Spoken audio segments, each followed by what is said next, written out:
What's up, guys? It's your boy G Reels here, and I have a review of the new horror film Smile, which I was lucky enough to see early on Monday, and it releases to the general public tomorrow, this Friday, and it's a must-see for horror fans out there.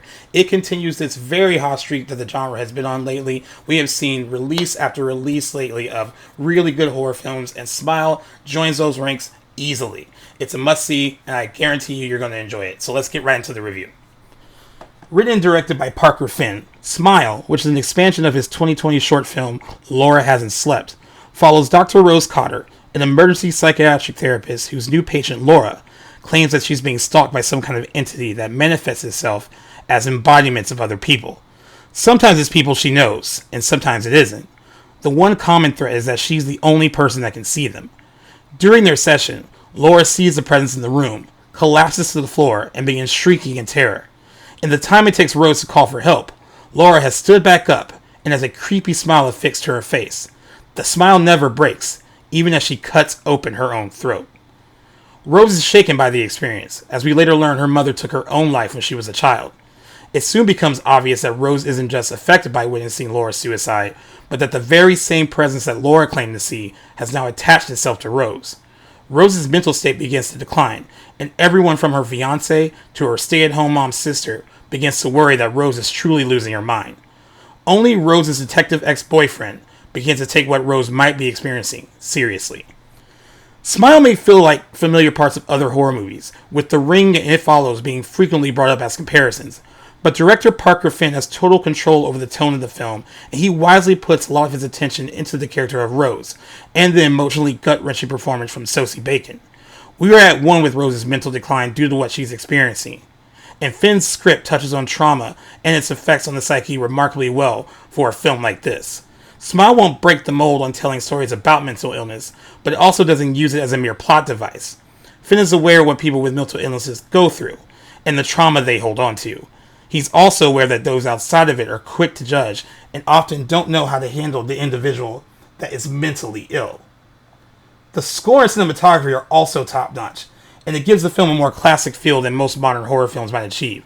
They play around a lot with images in the foreground or background that you don't catch right away that ultimately startle you once you do, and the score reaches a fever pitch as the terror escalates throughout the film.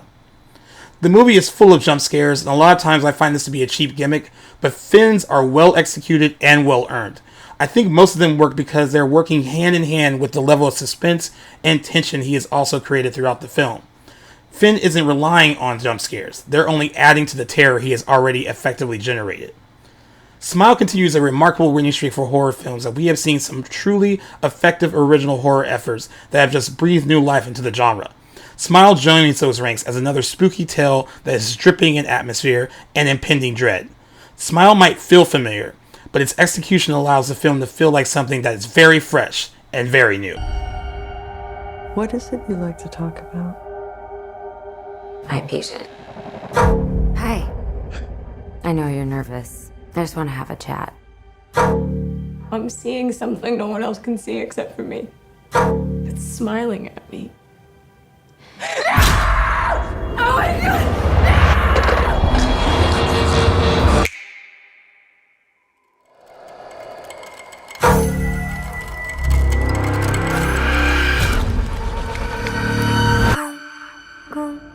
Yesterday, a patient in your care died brutally in front of you. I need to find an explanation for what happened. It's smiling at me. It's smiling at me.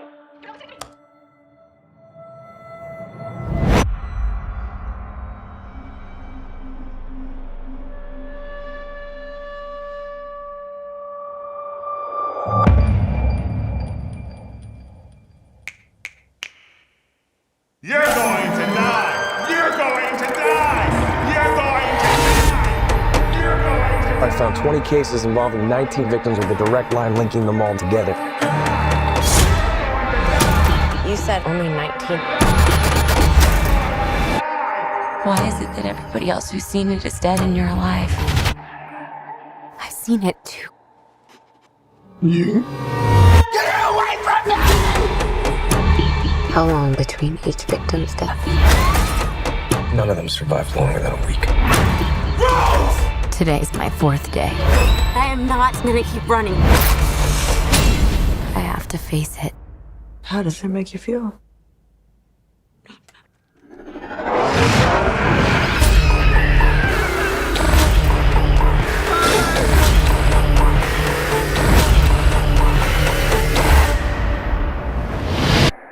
I'm just really scared that something bad is going to happen.